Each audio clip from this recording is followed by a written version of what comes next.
இந்த பார்சல் சத்தியமா இப்படி ரிட்டர்ன் வரும்னு நான் நினைச்சே பார்க்கல. இது ஒரு மெஹந்தி ஆர்டிஸ்ட் அவங்களுடைய கஸ்டமருக்காக என்கிட்ட ஆர்டர் பண்ணது தான். பேக்கிங் நினைச்சு சந்தோஷப்படுறதா இல்ல அழுவுறதானே எனக்கு தெரியல. பாருங்க, கிளீனா பேக் பண்ணி அனுப்பிட்டேன். கொஞ்சம் கூட லீக்கேஜே இல்லை. உள்ள ஓபன் பண்ணதுக்கு அப்புறம் தான் அந்த பிசு பிசுப்பு அந்த லீக்கேஜ்லாம் நிறைய இருக்கு.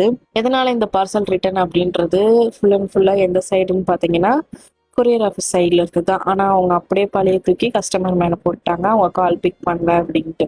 நெக்ஸ்ட் டே டெலிவரி ஆக வேண்டிய பார்சல் செகண்ட் டே ஆகியும் டெலிவரி ஆகல. அடுத்த நாள் கவர்மெண்ட் லீவ். கஸ்டமர் சைட்ல இருந்தும் என்னோட சைட்ல இருந்து எவ்வளோ கால் பண்ணியும் கொரியர் ஆஃபீஸில் பிக் பண்ணவே இல்லை. அவங்களுக்கு பார்சல் டெலிவரி ஆகவும் இல்லை.